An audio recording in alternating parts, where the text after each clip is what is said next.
Salut, c'est Razor Butcher sur BGP Music Live. Razor Butcher, première. Merci Razor Butcher de nous accorder ce temps sur le Hotfest Festival. Je vous présente vite fait, même si vous allez voir qu'en fait on se connaît déjà, enfin pas nous mais BGP. Donc vous êtes un groupe de trash crossover de Thionville. C'est ça.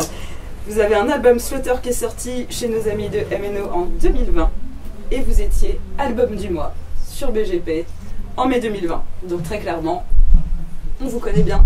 Et ma première question c'est quoi de neuf depuis? Compliqué avec le Covid qui nous a mis des gros bâtons dans les roues.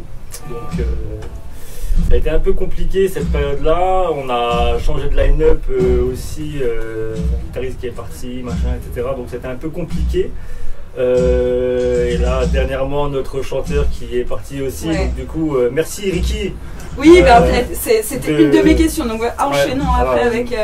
Qui nous aide grandement pour ces belles dates. Ouais. Et du coup, voilà, l'écriture du deuxième album est finie. Maintenant, on travaille les nouvelles compos. Et puis voilà, on va enchaîner sur un deuxième album qui s'annonce encore bien plus varié et bien plus crossover que le premier.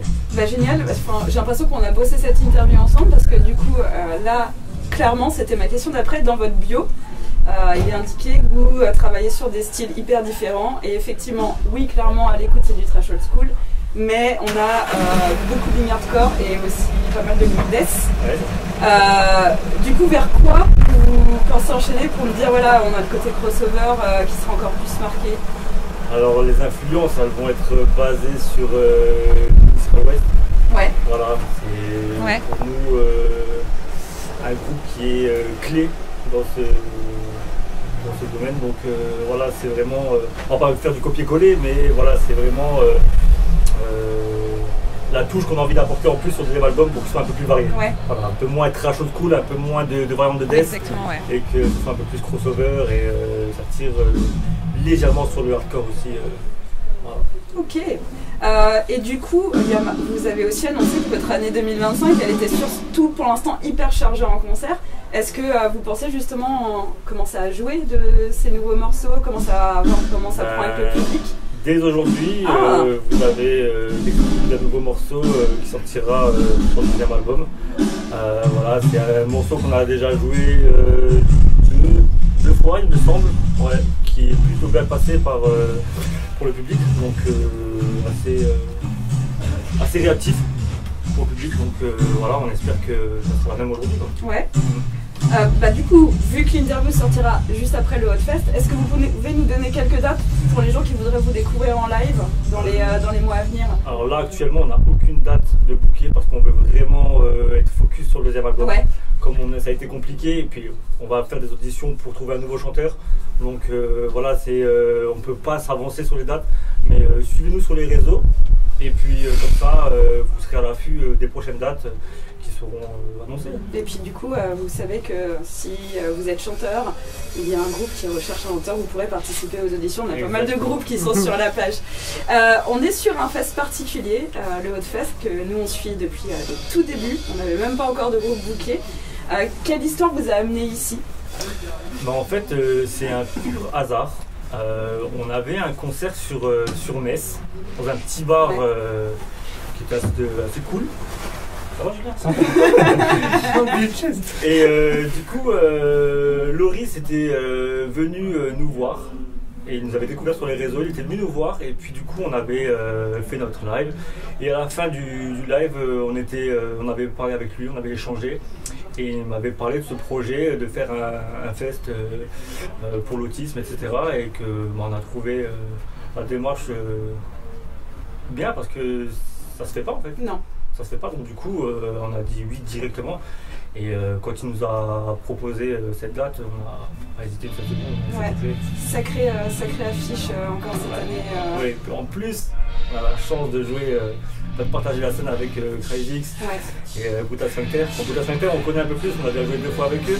Mais Crazy-X, pour ma part, c'est un de mes groupes préférés que j'ai vu plusieurs fois avec mon acolyte. Julien. Et du coup, non, c'est un kiff. Quand Loris il m'a dit qu'on avait franchement, les deux groupes sont hyper. ça a du sens en fait que vous soyez sur la même affiche. On aurait quand même laissé une petite. On aurait aimé jouer avant Crysis. C'est pas grave. Le message, je t'aime quand même. le message est bien passé. Bah justement, en parlant de message, je vais faire le truc que les groupes supportent pas, mais qu'on fait tous. Je vais vous laisser le mot de la fin. Alors ça peut être n'importe, j'ai vraiment eu n'importe quoi. Donc ça peut être une question que je vous aurais pas posée, ça peut être juste un mot. J'en ai qui chantent, j'en ai qui crient, j'en ai qui finalement disent rien. C'est libre parole pour vous là tout de suite. Il y a quelqu'un qui veut parler un petit peu. Non, non. Oh non. La peur maintenant. On parle sur la promo de tes groupes et tout. Ah ça ouais, pourquoi pas. Ricky est un chanteur mais aussi un batteur. Vas-y Ricky, dis-nous un peu Des groupes qu'on aime bien, nous, je vais vas-y. Ben voilà. Sinon, je suis aussi batteur dans le groupe Blanquetil. C'est un groupe hardcore luxembourgeois. Et puis Sharpshooter, dans lequel je chante. Un groupe crossover luxembourgeois aussi. Donc on est sur tous les réseaux, écoutez-nous. Plus avec Blanquetil, on va juste de sortir un album. Donc voilà, voilà. Bah, on va aller écouter ça avec plaisir. C'est du très lourd. Super. C'est du coup le mot de la fin. Bah écoute, Ricky, merci pour cette petite aparté. Le mot de la fin, j'ai envie de bouffer. Je pense qu'il faut les nourrir. Allez, il faut venir en l'air parce que là, c'est là de jouer donc il faut vite. Il y a des croissants si tu veux Ah, là-bas. il a bouffé deux donc. Non, mais je suis vraiment excité de cette journée qui va être riche en émotions et j'ai envie de dire vivement 16h20 pour qu'on puisse jouer et après 21h45 que je me foute en l'air et puis Exactement, bah, on se rejoint là-bas et vous découvrirez la prestation de Razor Butcher sur le live report en photo. Et bah au plaisir de vous voir jouer tout à l'heure et puis bah à bientôt sur BGP. À bientôt et merci à vous et n'oubliez pas sur les réseaux, venez nous voir et puis restez à l'affût. Merci beaucoup à tous. Merci. Merci.